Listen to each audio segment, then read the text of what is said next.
So Shining Resonance is back. It's been an extremely long while since we had a crossover rerun. It just came out of nowhere, and I'm pretty sure it was an unexpected surprise in CN2. And I've never seen him make such a rash decision. This crossover coming out at the same time as the new characters that we get every month, even in CN2. For them, it happened last month. So something definitely feels fishy here, cause I have never seen him do something like this throughout my whole time playing Langrisser, and I've been here since the beginning technically. All the other reruns we had has been a standalone update, and then something new the next month. So something definitely feels off. For me, I have mixed feelings about the whole thing.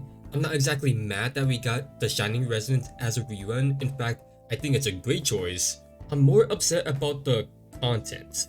The only thing that we're getting is the 3 characters featuring in this collab, their Echo of Light, and the login event. They could have done so much more, and I've been meaning to talk about this in a standalone video, but this surprise just made me want to talk about it sooner. First, I want to do a quick rundown on the 3 characters so that you guys know what they're all about before I speak about my opinion on this situation any further.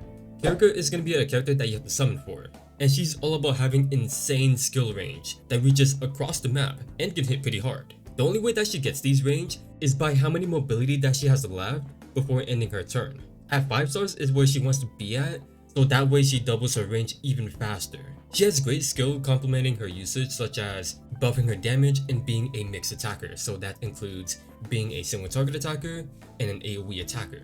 Her 3C AoE though has the highest damage multiplier in the game, while always attacking whatever defensive stat is the lowest, meaning that she has the strongest one-shot AoE potential alongside Awakener in the game, with the right gear. So in PvP, she dominates. She has great pressure thanks to her damage and insane range. In regular content, she's somewhat solid, I would say, but you're gonna be encountering her annoying issue, which is constantly setting up her range. This issue is kinda different in PvP since Kirika typically causes the opponent to play very slow and cautiously, so her range is going to be up 24/7, especially when they have no tanks.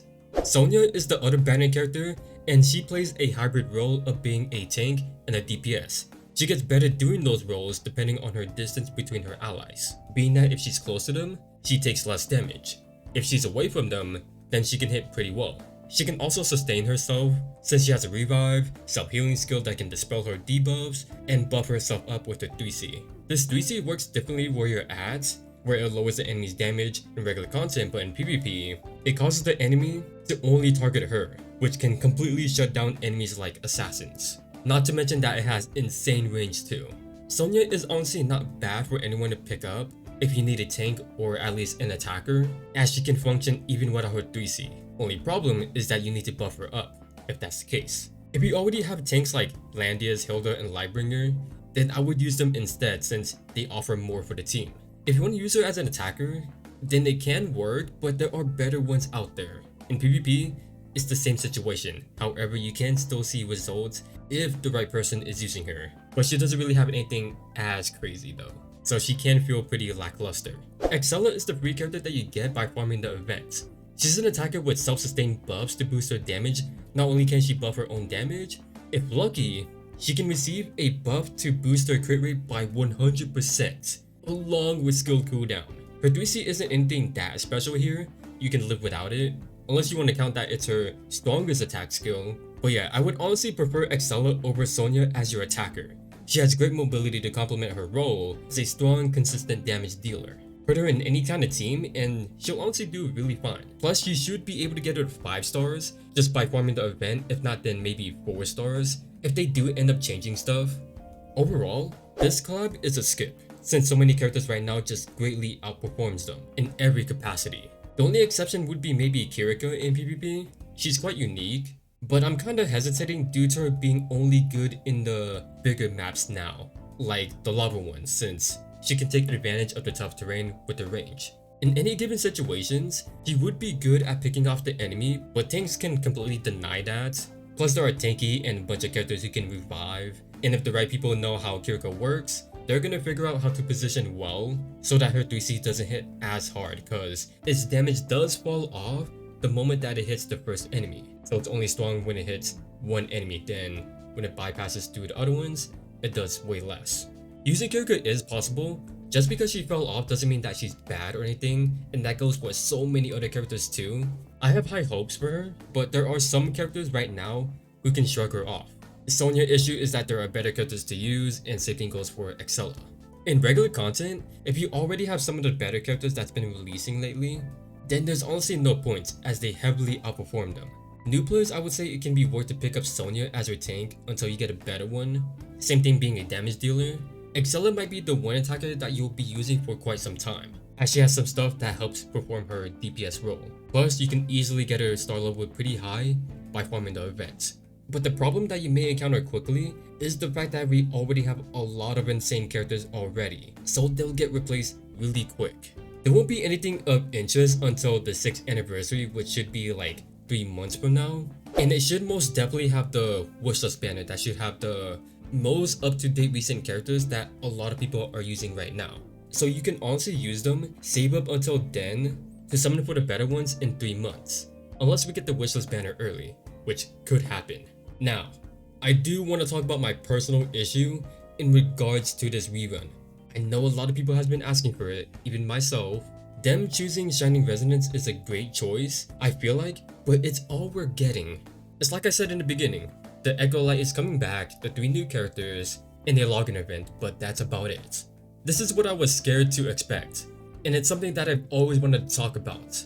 I have a feeling that they never do rerun collabs. It's possibly that they were scared of it not bringing them much revenue, due to them already being power crept, which is why I'm assuming they suddenly brought them out of nowhere in the middle of the month, when we usually get them every month.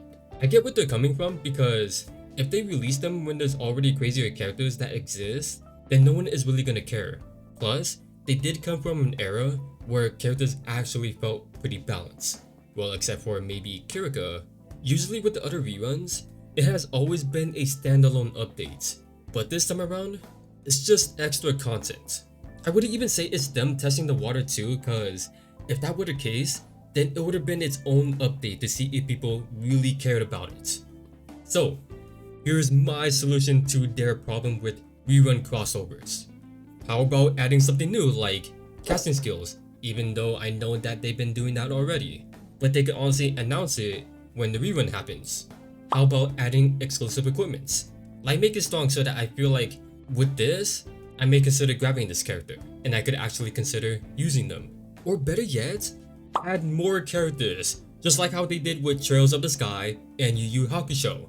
There were 2 parts, and lately we just been getting what, like 2 or 3 characters, so if they want to do reruns, just add more characters.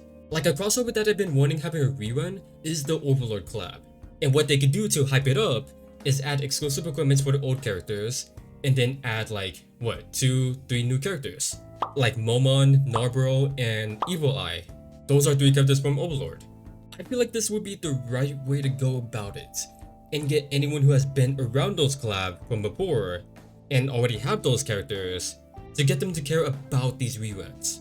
There are people like me who already have all of the Shining Resonance characters, and seeing them again with nothing new, it just really doesn't get me as excited. Sure, I guess the rewards are pretty nice, but that's not the point. I'm sure other people will see this as a big dub since maybe they missed them, but a vast majority may not even summon for them since they either have them already or know how outdated they are. Also, I kinda hope that they do mainstream stuff like collabing with the Fate series and maybe ReZero. So yeah, hopefully when they do another rerun, they can add some features like what I mentioned to hopefully get an idea to make it better. Part of me felt like it was part of the reason they held back on reruns, all because they didn't know how to bring them back and make something out of it. Which is why this rerun felt insanely rushed and out of nowhere in the middle of the month. I'm only speaking sorta negatively about this rerun is because I care and want to see Langrisser grow. It's one of the few gacha games that has me sticking around for as long as I would have never thought of, and I truly love Langrisser. I may not be a true fan of the series, but I really hope nothing but success. Even with all the insane stuff we're getting, it has never been enough to truly destroy the game. But that's all I got. If you guys did enjoy this video, feel free to leave a like, subscribe, want to see more, and feel free to let me know down in the comments how you guys feel about the situation. Do you guys agree with me? Are you excited? I would love to hear it.